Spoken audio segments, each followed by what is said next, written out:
को संबोधित किया था, ना कि अपने आप को अछूत सबसे संबोधित करके या किसी व्यक्ति को लील करके हमने अछूत कहा। सनातनियों को कायर कहते हैं आप जी? सनातनियों को हाँ, अगर सनातन की बात आती है और बुजदिल बनकर घर पर बैठ जाते हैं तो वो कायर हैं।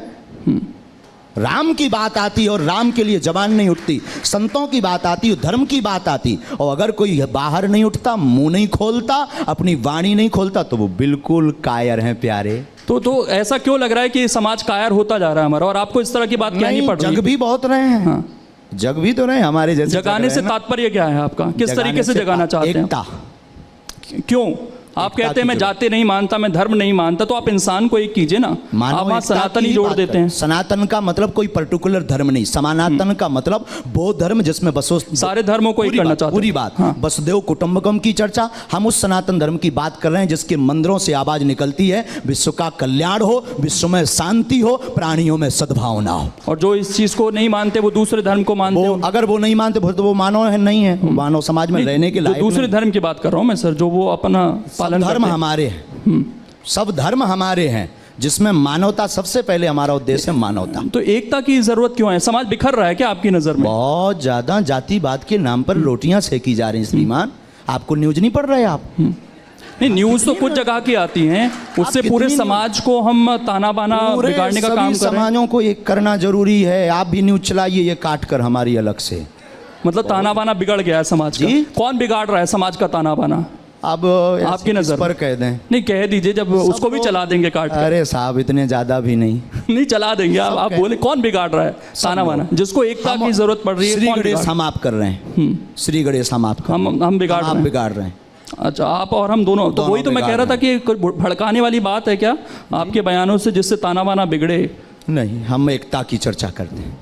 आज भी कह रहे हैं हम मानववादी हैं। सबसे पहले कोई हमसे परिचय पूछे तो हम सबसे पहले मानव हैं, फिर सनातनी हिंदू हैं, तीसरा हम हिंदुस्तानी हैं। ये हमारा सौभाग्य। चलिए, आखिर में मैं गुरुजी, आज का युवा जिसको आप एक करने की बात कह रहे हैं, उसके लिए क्या कहना चाहेंगे जल्दी से? सभी युवाओं को हम यही कहना चाहेंगे कि मानव धर्म सबसे बड़ा धर्म है, और सनातन धर्म एक ऐसा धर्म है जो सबको स्वीकार करता है। सभी युवाओं से कहना है, माता पिता और गुरु की बातों पर चलते रहिए, सनातन धर्म का अनुकरण करते रहिए, भारत एकता की ओर बढ़े, ताकि अनेकता में, जातिवाद में ना बटे, और सनातन का उत्थान हो, भारत का उत्थान हो, भारत विश्व गुरु बने।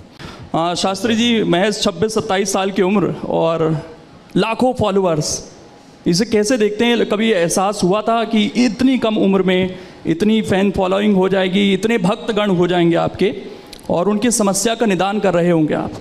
जय श्याराम, जय बागेश्वर धाम की। इन सब पर कृपा, ईश्वरीय कृपा होती है। हम आप कोई नहीं होते हैं जो चुन सकें कि हमें कौन सा कार्य करना है। ईश्वर पहले से चुनता है कि किससे क्या कार्य करवाना है। ये बालाजी की कृपा और साथ में हमारे दादा गुरु का आशीर्वाद। तो बालाजी की कृपा से एक ब्राह्मण परिवार में दास का जन्म हुआ, तो वहाँ से यह परंपरा पर दरबार की, कथा की, आदि की प्रारंभ हुई।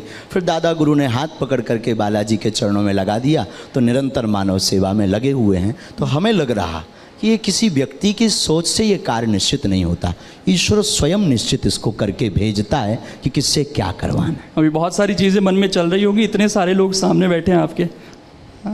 कभी नहीं, अब आदत हो गई। अच्छा, इससे ज़्यादा की आदत हो गई है? हाँ, ज़्यादा की आदत हो गई तो कम है। लेकिन लगा 2 साल में एक बहुत बड़ा बदलाव आ गया। आप कहते हैं कि एक अभाव का जीवन था, प्रभाव का जीवन है। कैसे देखते हैं इसको? और कोरोना के टाइम से सोशल मीडिया आते ही एकदम आप बहुत तेज़ी से वायरल हुए हैं।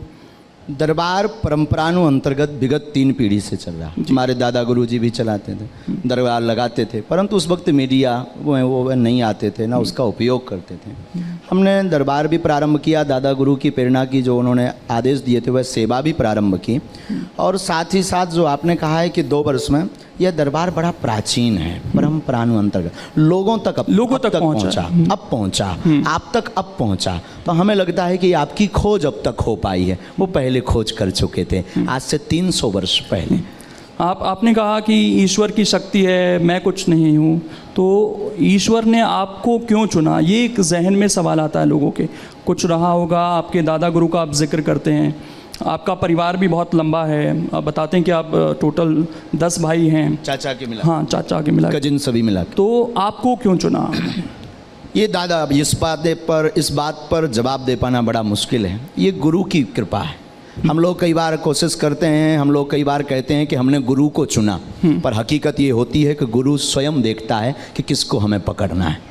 तो 10 भाइयों में गुरुदेव ने हमें पकड़ा, ये हमारा सौभाग्य है। अब इसका जवाब हमसे बेहतर तो हमारे दादा गुरुजी दे सकते थे, लेकिन उनका शरीर तो नहीं है, पर सूक्ष्म रूप में उनके संस्कार हमारे पास हैं। लेकिन इसका जवाब हम यही देंगे कि गुरु की विलक्षण सोच थी, गुरु की कृपा थी, और शिष्य के पास तो सिर्फ समर्पण के अलावा कुछ नहीं बचता, वो हमारे जीवन में है। तो ये जो अभाव से प्रभाव तक की जर्नी रही है, सोचा था कभी ऐसा इस तरह की चीज़? सौभाग्य है।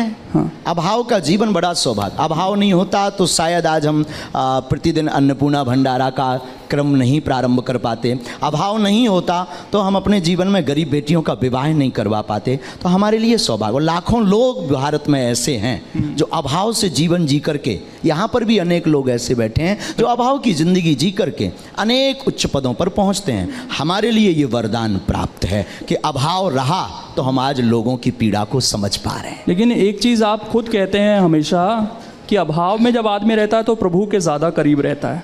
अब तो आप प्रभावी हो गए हैं, लाखों अनुयायी हैं आपके, तो ईश्वर के उतने ही अनुयायी और प्रभाव बागेश्वर बालाजी का है हमारी सोच में। ठीक, कृपा बालाजी की, प्रभाव बागेश्वर बालाजी का, और अनुयायी भी बागेश्वर बालाजी के। बागेश्वर धाम सरकार हमारा नाम नहीं, हमारा नाम तो धीरेन्द्र कृष्ण है। बागेश्वर धाम सरकार तो बागेश्वर बालाजी का है। तो आज भी हम, हाँ, यूँ मान करके चलिए, कल फटा कपड़ा पहनते थे तो आप लोग ये ला करके तान देते हैं तो ये पहन लेते हैं, पर हम आज भी अभाव में जी रहे हैं। उसका सिर्फ सिद्धांत इतना बदल गया, देखने की दृष्टि। देखने की दृष्टि बदल गई। एक चीज़ और, कई बार चैलेंज किया गया आपकी इन शक्तियों को, कई बार लोग पहुंचते हैं, उसे किस तरीके से आप देखते हैं? साइंस की कसौटी पर अपनी इन शक्तियों को कहाँ देखते हैं आप? देखिए, जब तक मन में किसी भी व्यक्ति के कोई भी संदेह उत्पन्न नहीं होगा तब तक उसका निराकरण नहीं होगा। विज्ञान जहाँ विराम होता है, अध्यात्म वहाँ से प्रारंभ होता है। और रही बात शक्ति की, तो ये पराविज्ञान है। आदिकाल से